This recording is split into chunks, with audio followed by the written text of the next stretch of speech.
Isang magandang araw, IHSN Tamaraws. Ako si Davon Ashley Bautista Asuncion, ang inyong ikaapat na FEU IHSN Student Council President.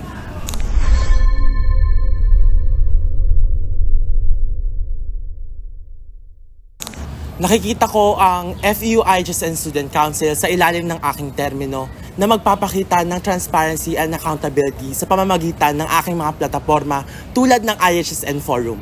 Isa itong quarterly colloquium na i-collate natin ang lahat ng hinaing, kwento at lahat ng problema ng ating IHSN Tamaraws. Ito kasama natin ang mga academic organizations and ang mga program representatives ng ating institute.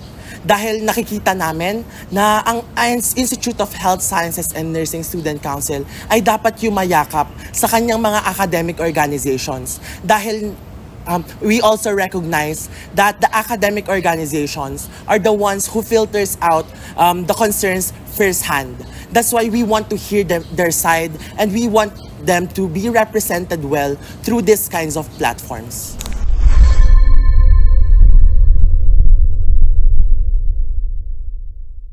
My ideal IHSN community is a well-celebrated community.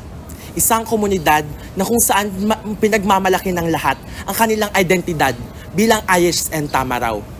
Marami kaming plataforma tulad ng FEU IHSN Fest, isang week-long celebration na ipagdidiwang natin ang pinakamalaking institute sa Far Eastern University. Meron ding plataforma ang aking treasurer na magbibigay ng iba't ibang merchandise na magbibigay ng identidad sa bawat IHSN Tamaraw. Hindi lamang sa saya, hindi lamang sa lungkot, dapat nagkakaisa ang IHSN Tamaraws, kundi sa lahat ng pagkakataon.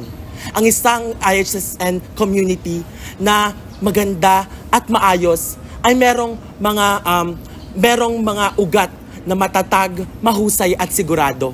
Yan ang mga haligi na nais namin ipakita sa aming termino sa IHSN Student Council, na kung saan ang lahat ay nalalaman nila at ang lahat ay nakakaramdam na kabilang sila. Dahil ang unang hakbang sa pagyakap ng iyong identidad ay kung alam mo na kabilang ka sa plano ng mga lider na humahawak sa iyo. Yun lamang po at maraming salamat.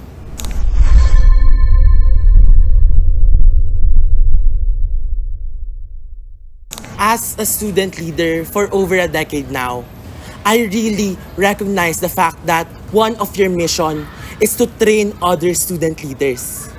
One of our mission is to have an exponential growth of leaders in your community. Isa po sa aking plataforma ay ang FEU IHSN Summit.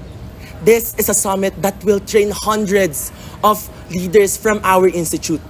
Because as we can recognize, IHSN is the biggest institute in Far Eastern University, Manila. And we want to hone hundreds, or if not hundreds, thousands of student leaders through this event. How? We will inculcate some of the pillars or some of the clusters of the Philippine Youth Development Plan, which is a vision of our National Youth Commission. Through inculcating good governance, we envision these student leaders to uplift the community through collective approach and uplift the community through decision-making processes. Dahil ang una po na hakbang ng Institute of Health Sciences Student Council ng Tanglaw-Tala ay ang magbigay pa ng mas maraming estudyante leader sa ating institute. Dahil naniniwala kami na ang lahat ng ating mga nagagawa ay makakalimutan din, pero ang ating mga naibigay sa ating kapwa ay panghabang buhay. Yun lamang po at maraming salamat.